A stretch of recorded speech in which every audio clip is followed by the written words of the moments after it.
Assalaamu calaykum waraxmatullaahi wabarakaatuh. Asxaabta ku xiran janaalka Iftiin Groups, maanta waxaan idiin wadaa arrin aad adiga i daawanaya inta badan aad ku fikirtay. Fidmate sidaan wada ognahay waxaan u isticmaalnaa waxyaabo aan u baahan sida muuqaalada inaan kula soo degno. Haddaba muuqaalkan wuxuu naga saacidayaa annaga oonu haysan Fidmate inaan muuqaalkeena kala soo degno YouTube-ka.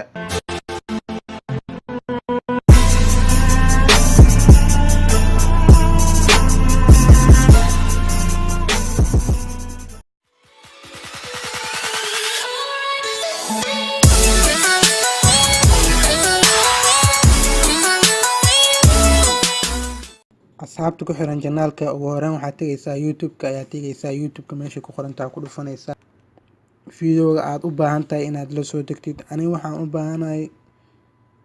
hadda waxaan u baahanahay fiidiyowgan in aan muuqaalkan aan la soo dego. Linkiga markaan koobiyeystay intaa tagay linkigan koobiyeystay waa sii baxaa waa ka noqonayaa ka noqotid Chrome meesha ku qoran tahay ku dhufanaysaa intaa tagay linkiga aad soo qaadatay ayaa baast ku dhahay. asxaabta waa isla soconaa ayaan filayaa.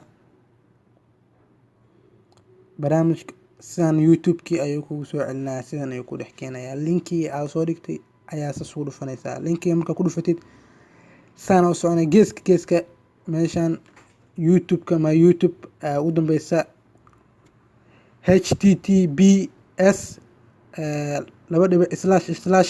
m.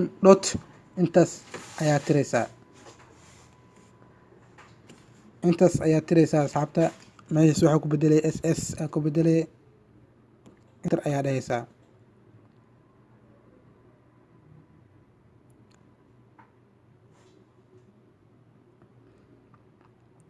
asxaabta sidan markuu soo qoro meesha oo download in browser ku qorantaa ku dhufanaysaa, haddana waa kusii dhufanaysaa.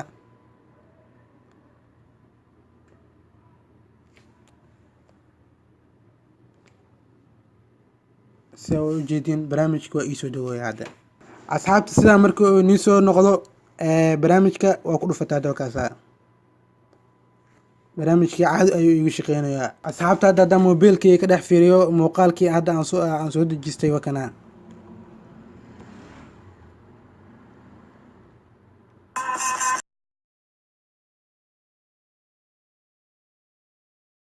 waxaan rajeynayaa inaad ka faa'iideysan doontiin asxaabta.